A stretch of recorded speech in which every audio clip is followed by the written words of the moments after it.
رکھ دیا. رکھنے کے بعد میں بستر پر لیٹے. جب رات کا پچھلا پہر ہوا تو ایک چور آیا پھاند کر کے دروازہ, اور آنے کے بعد وہ مال گلہ جو تھا اناج بھرنے لگا. یہ حدیث میں ہے. جب بھرنے لگا ابو ہریرہ نے دوڑ کر اس کا ہاتھ پکڑ لیا اور کہا میں تجھے صبح مصطفیٰ کی بارگاہ میں لے جاؤں گا, اللہ کے رسول حکم دیں گے تیرا ہاتھ کاٹا جائے گا. رونے لگا. ابو ہریرہ چھوڑ دو, میں غریب ہوں, مسکین ہوں, پریشان ہوں, بچے بھوکے ہیں, میں عیالدار ہوں, بہت مجبور ہوں, مجبوری میں چوری کر رہا ہوں, مجھے چھوڑ دو. ابو ہریرہ کو رحم آ گیا. ابو ہریرہ کو رحم آ گیا اور اسے چھوڑ دیا. صبح ہوئی. ابو ہریرہ جب مصطفیٰ کی بارگاہ میں گئے, میرے آقا ارشاد فرماتے ہیں ابو ہریرہ رات والا چور کہاں گیا؟ رات والا چور کہاں گیا؟ چور آ رہا ہے ابو ہریرہ کے گھر میں. نبی ہیں اپنے گھر میں, رات اندھیری ہے, نبی اپنے گھر میں ہے, چور آ رہا ہے ابو ہریرہ کے یہاں. نبی اپنے حجرے سے دیکھ رہے ہیں, نبی دیکھ رہے ہیں, نبی دیکھ رہے ہیں, جبھی تو پوچھ رہے ہیں ابو ہریرہ رات والا چور کہاں گیا؟ ابو ہریرہ کہتے ہیں یا رسول اللہ, یا رسول اللہ, اس نے کہا میں غریب ہوں, مسکین ہوں, بچے بھوکے ہیں, آقا مجھے رحم آ گیا, میں نے چھوڑ دیا. میرے آقا فرماتے ہیں ابو ہریرہ اس نے جھوٹ کہا ہے, آج رات پھر آئے گا. لوگ کہتے ہیں نبی کو پل کی خبر نہیں, کل کی خبر نہیں. جو ہو چکا نبی وہ بھی بتا رہے ہیں, جو ہوگا نبی وہ بھی بتا رہے ہیں. کل آیا تھا نبی بتا رہے ہیں, آج پھر آئے گا نبی بتا رہے ہیں. ابو ہریرہ کہتے ہیں میرا یقین کامل ہو گیا. سورج نہ نکلے یہ ہو سکتا ہے, چاند نہ نکلے یہ ہو سکتا ہے, سورج پورب کے بجائے پچھم سے نکلے یہ ہو سکتا ہے. نبی نے کہہ دیا جھوٹ ہو نہیں سکتا. نبی نے کہہ دیا تو چور ضرور آئے گا, آئے گا. صحابہ کا ایمان تو دیکھو اور ان کا چوروں کا ایمان دیکھو. صحابہ کا بھروسہ دیکھو. کہتے ہیں کہ میرا یقین ہو گیا. گھر گئے, فرماتے ہیں آج رات میں جاگ رہا تھا, جب رات کا پچھلا پہر آیا پھر وہی چور آیا, اور آنے کے بعد گلہ جلدی جلدی بھرنے لگا. کہتے میں نے پھر اس کا ہاتھ پکڑ لیا, پھر وہ رونے لگا. ابو ہریرہ چھوڑ دو, میں پریشان ہوں, عیالدار ہوں, اب نہیں آؤں گا. ابو ہریرہ آج چھوڑ دو, اب نہیں آؤں گا. ابو ہریرہ کو رحم آ گیا, اسے چھوڑ دیا. صبح جب نبی کی بارگاہ میں گئے, میرے آقا نے مسکرا کے پوچھا ابو ہریرہ رات والا چور کہاں گیا؟ کہتے ہیں آقا وہ آیا تھا, ایسا ایسا ہوا, میں نے چھوڑ دیا. آقا فرماتے ہیں آج پھر آئے گا. ماضی کی, مستقبل کی, حال کی, تینوں زمانے کی مصطفیٰ بات بتا رہے ہیں. اب بھی کہو گے نبی کو علم غیب نہیں ہے. آقا فرماتے پھر آئے گا. ابو ہریرہ کہتے ہیں میں گھر گیا اور رات کا پچھلا پہر ہوا, میں نے دیکھا وہ پھر آیا, گلہ بھرنے لگا. ابو ہریرہ نے کہا 2 دن تو میں نے چھوڑ دیا, اب نہیں چھوڑوں گا, آج میں تجھے ضرور لے چلوں گا مصطفیٰ کی بارگاہ میں. وہ کہنے لگا ابو ہریرہ آج چھوڑ دو, میں تمہیں وظیفہ بتاتا ہوں, اس وظیفے کو پڑھ لینا. آج کے بعد سے نہ میں آؤں گا نہ کوئی دوسرا چور آئے گا. وظیفہ بتا دے رہا ہوں. ابو ہریرہ کہتے ہیں میں سوچنے لگا یا اللہ یہ کیسا چور ہے, چوری بھی کر رہا ہے وظیفہ بھی بتا رہا ہے, چوری بھی کر رہا ہے وظیفہ بھی بتا رہا ہے. کہتے ہیں مجھے رحم آ گیا, میں نے چھوڑ دیا. سویرا ہوا, نبی نے فرمایا ابو ہریرہ کیا ہوا؟ کہتے ہیں یا رسول اللہ اس نے کہا میں وظیفہ بتاتا ہوں, وظیفہ پڑھ لینا, آج کے بعد چور کبھی نہیں آئے گا. میرے آقا فرماتے ہیں وظیفہ اس نے سچا بتایا ہے, وظیفہ اس نے سچا بتایا لیکن خود بہت بڑا جھوٹا ہے. وظیفہ سچا بتایا ہے لیکن خود بڑا جھوٹا ہے. آقا فرماتے ہیں وظیفہ کیا بتایا؟ ابو ہریرہ نے کہا یا رسول اللہ اس نے کہا جب بستر پر جاؤ, تم لوگ بھی یاد کر لینا وظیفہ, جب بستر پر جاؤ تو آیت الکرسی پڑھ لیا کرو. جس گھر میں آیت الکرسی کی تلاوت کر لی جاتی ہے وہ گھر چوری سے محفوظ رہتا ہے, وہ گھر آگ لگنے سے محفوظ رہتا ہے, وہ گھر ڈاکوؤں سے محفوظ رہتا ہے, وہ گھر چوریوں سے محفوظ رہتا ہے. آقا نے فرمایا ابو ہریرہ وظیفہ تو سچا بتایا لیکن خود جھوٹا ہے. اب سنو پتے کی بات. آقا فرماتے ابو ہریرہ تم جانتے ہو 3 دن سے لگاتار آنے والا چور کون ہے؟ آقا پوچھتے ہیں کس سے؟ صحابی سے. اور صحابی سے آقا پوچھتے ہیں 3 دن تک لگاتار آنے والا چور کون ہے جانتے ہو؟ تو ابو ہریرہ کہتے ہیں اللہ عالم و رسول, اللہ جانے, اس کے بتانے سے رسول اللہ جانے. آقا فرماتے ہیں حدیث کے الفاظ, آقا فرماتے ہیں ذالک الشیطان, آقا فرماتے 3 دن لگاتار آنے والا شیطان ہے، بے شک 3 دن چور بن کر کے آنے والا شیطان ہے، 3 دن تک آنے والا شیطان ہے۔ میں کہنا کیا چاہتا ہوں، ابو ہریرہ نبی کے پیچھے نماز پڑھتے تھے، نبی کے صحابی تھے، 3 دن تک لگاتار شیطان چور بن کر آتا رہا، صحابی پہچان نہ سکے۔ واہ واہ واہ واہ واہ 3 دن تک شیطان چور بن کر کے آیا، صحابی پہچان نہ سکے، نبی کی صحبت میں رہتے تھے پہچان نہ سکے، نبی کے پیچھے نماز پڑھتے تھے پہچان نہ سکے۔ جب صحابی نبی کی بارگاہ میں رہنے والے چور کو پہچان نہ سکے، شیطان چور کی صورت میں آتا رہا، تم کہتے ہو کہ ہم پہچان لیں گے، تم کہتے ہو ہم پہچان لیں گے، اتنے مکار ہوتے ہیں یہ شیطان، تم پہچان نہیں پاؤ گے، تم پہچان نہیں پاؤ گے۔ پہچاننا ہے تو اعلیٰ حضرت کے غلام بن جاؤ، پہچانتا ہے تو غوث اعظم کے غلام بن جاؤ، پہچاننا ہے تو اولیاء کے غلام بن جاؤ، پہچاننا ہے تو نبی کے سچے عاشق بن جاؤ۔ اور یاد رکھو، اگر گھر میں چوری ہو جائے گی دوبارہ مال جمع ہو سکتا ہے، لیکن ایمان چلا گیا تو پھر تمہارا ٹھکانہ جہنم میں ہوگا۔ اس لیے ایمان بچانا ضروری ہے اور چوروں سے ہوشیار رہنا ہے۔ چور 2 طرح کے ہوتے ہیں، ایک ایمان کے چور، ایک مال دولت کے چور، ایک مال دولت کے چور، ایک ایمان کے چور۔ ان دونوں چوروں سے ہمیں بچنا ہے۔ اور اعلیٰ حضرت فرماتے ہیں سونا جنگل، رات اندھیری، چھائی بدلی کالی ہے، سونے والوں جاگتے رہیو، چوروں کی رکھوالی ہے۔ سونے والوں جاگتے رہیو، چوروں کی رکھوالی ہے۔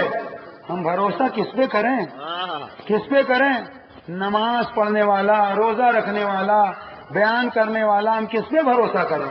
اے لوگوں، پہچان پیدا کرو اور معلوم کرو اور دیکھو، نبی کا عشق اگر ہے دل میں، نبی کا پیار ہے، کچھ نہیں جائے گا پیارے، صرف نبی کا پیار ساتھ میں جائے گا، نبی کی محبت جائے گی، نبی کا عشق جائے گا۔ اور کچھ لوگ کہتے ہیں کہ تم قریب سے دور جاتے ہو، قریب سے دور جاتے ہو، نمازیں پڑھ لیا کرو، تو کان کھول کر کے سنو، کان کھول کر کے سنو کہ اپنا ایمان بچانا ضروری ہے۔ ہم لوگ تو حرم محترم میں گئے، کعبے کے لیے گئے، مزدلفہ کے لیے گئے، مینا کے لیے گئے، عرفات کے لیے گئے، لیکن ان بدعقیدہ کے پیچھے ہم نے نمازیں نہیں پڑھی ہیں، ہم نے ان کے پیچھے نمازیں نہیں پڑھی ہیں، اس لیے کہ ہم ان کے لیے نہیں گئے تھے، ہم کعبے کے لیے گئے تھے، گنبد خضرا کے لیے گئے تھے، ہم سنہری جالی کے لیے گئے تھے، اور ہم مدینہ طیبہ کے لیے گئے تھے، ہم ان کے لیے نہیں گئے تھے۔ اور 1924 تک جب تک ترکی کی حکومت رہی، سلام بھی ہوتا رہا، فاتحہ بھی لوگ پڑھتے رہے، میلاد بھی ہوتا رہا۔ جب سے دجالوں نے قبضہ کیا، جب سے انہوں نے یہ پابندی لگائی۔ اور کچھ لوگ کہتے ہیں، آخری نقطہ، کچھ لوگ کہتے ہیں کہ اگر وہ اچھے نہیں ہوتے تو مدینہ میں حکومت کیسے ہوتی، اگر اچھے نہیں ہوتے تو مکے میں حکومت کیسے ہوتی؟ تو آج فقیر قرآن سے جواب دے گا، فقیر قرآن سے جواب دے گا۔ اللہ فرماتا ہے عاملۃ ناصبۃ تصلی نارا حامیہ، اللہ فرماتا ہے کچھ لوگ عمل کریں گے، کچھ لوگ عمل کریں گے، مشقتیں اٹھائیں گے، بدلہ بھڑکتی ہوئی جہنم کی آگ ہوگی۔ کچھ لوگ محنت کریں گے، عمل کریں گے، مشقت اٹھائیں گے، اللہ کہتا ہے اس کا بدلہ جہنم کی بھڑکتی ہوئی آگ ہوگی۔ پہرا تم دو گے، جھاڑو تم لگاؤ گے، موجود تم رہو گے، سلام ہم پڑھیں گے، زیارت ہم کریں گے، سنہری جالی ہم چومیں گے، مصطفیٰ کا روزہ ہم دیکھیں گے، جھاڑو تم لگاؤ گے، وہاں ڈیوٹی تم کرو گے، لیکن اس کے باوجود بھی غداری رسول کی بنیاد پر تم جہنم میں جاؤ گے، عشق رسول کی بنیاد پر ہم جنت میں جائیں گے۔ وہاں بھی دور ہو، ہم رسول اللہ کے، جنت رسول اللہ۔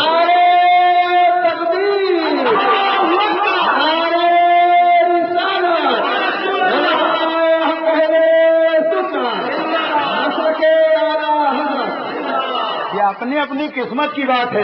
کوئی جھاڑو لگا رہا ہے, کوئی روک رہا ہے, اور کوئی وہاں سلام پڑھنے پہ پابندی لگا رہا ہے, اور کوئی ایسا ہے کہ دل ہولے ہولے کہہ رہا ہے, چپکے چپکے کہہ رہا ہے. دور و نزدیک کے سننے والے وہ کانے لالے کرامت پہ لاکھوں سلام. غور سے سن تو رضا, کعبے سے آتی ہے دگا. میری آنکھوں سے میرے پیارے کا روزہ دیکھو, میری آنکھوں سے میرے پیارے کا روزہ دیکھو. یہ اپنی اپنی قسمت کی بات ہے. محنت تم کر رہے ہو, جھاڑو تم لگا رہے ہو, صفائی تم کر رہے ہو, وہاں سب کچھ تم کر رہے ہو, اس کے باوجود بھی تم روزے کو چوم نہیں رہے ہو, سنہری جالی کا بوسہ نہیں پا رہے ہو. یہ میرے نبی کا کرم ہے, کرم. واہ واہ واہ واہ. تفسیر روح البیان میں ہو. فخر نہ کرو, خوشی مت مناؤ کہ اگر ہم وہاں مر گئے تو سیدھے جنت میں چلے جائیں گے. تفسیر روح البیان میں اسماعیل حقی نے تحریر کیا ہے, اگر کوئی غدار مکے میں مرتا ہے یا مدینے میں مرتا ہے تو راتوں رات فرشتے اس کی لاش کو نکال کر کے الگ پھینک دیتے ہیں. عاشق رسول دنیا میں کہیں مرتا ہے, اس کی لاش کو نکال کر فرشتے مدینے میں پہنچا دیتے ہیں, مدینے میں پہنچا دیتے ہیں.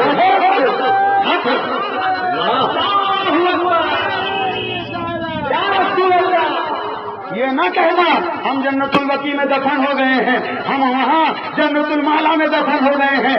اگر گستاخی رسول کی بنیاد پر مرے ہو تو راتوں رات فرشتے نکال کر کے تمہیں الگ پھینک دیں گے اور عاشق رسول کو وہاں پہنچا دیں گے. اور اس پہ تاریخ ہے, میں بتاؤں گا انشاءاللہ اگلے جلسے میں. السلام علیکم. کھڑے ہو جائیں گے. ماشاء اللہ.